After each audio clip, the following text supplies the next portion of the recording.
किसी ने अपनी आप बीती बताई कि 28 वर्ष सत्संग सुनने के बाद उसे पता चला कि उसने कभी सत्संग सुना ही नहीं। पिछली सर्दियों में वो गुरु घर के भंडारे में गया और जब वहाँ से वो लौटा तो रास्ते में नाश्ते के लिए वो कहीं रुके।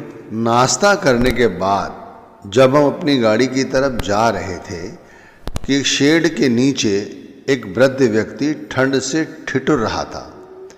मेरी 14 वर्ष की पोती जो मेरे साथ थी वो उसके पास गई और अपनी उसे शॉल उड़ाने की कोशिश कर रही थी। जैसे ही उसने अपनी शॉल उतारी मैंने उसे रोक लिया कि बेटा ये क्या कर रहे हो आप। वो कहती है दादू इसे ठंड लग रही है, इसे इसकी ज़रूरत है। तो मैंने कहा बेटा आप ये मत करो, ये महंगी शॉल है, चलो गाड़ी की तरफ चलते हैं। और फिर हम सभी लोग गाड़ी में आकर बैठ गए। अभी गाड़ी स्टार्ट ही हुई थी, चलने जा रही थी कि मेरी पोती कहने लगी आप लोगों का सत्संग सुनना, भंडारे में जाना बिल्कुल बेकार ही है, क्योंकि आज ही बताया गया था कि किसी ज़रूरतमंद की यदि हम ज़रूरत पर काम आ सकें तो ये हमारे लिए सबसे बड़ी सेवा है। और आप इतनी जल्दी ये बात भूल गए।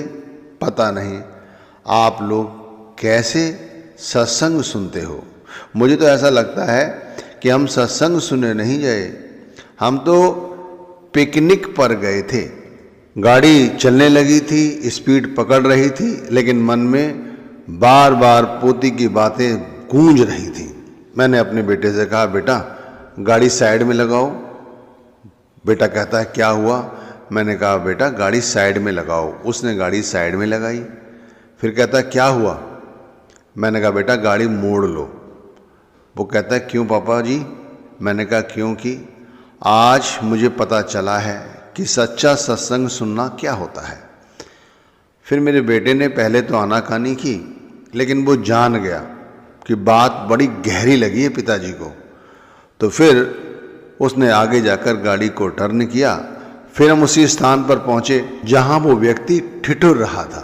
मैंने अपनी लोई उतारी और उसे ओढ़ा दी और उड़ाकर अपनी गाड़ी की ओर चल पड़ा। जैसे ही गाड़ी के पास पहुंचा मेरी पोती गाड़ी से उतर कर आई और मुझसे चिपट कर रोने लगी और रोते हुए कहती है मेरे दादू, मेरे अच्छे दादू। भाई इस बात से क्या सीख मिलती है, आप थोड़ा विचार तो करो। हम लोग कब से सत्संग सुन रहे हैं। अगर एक एक बात भी हमने अपने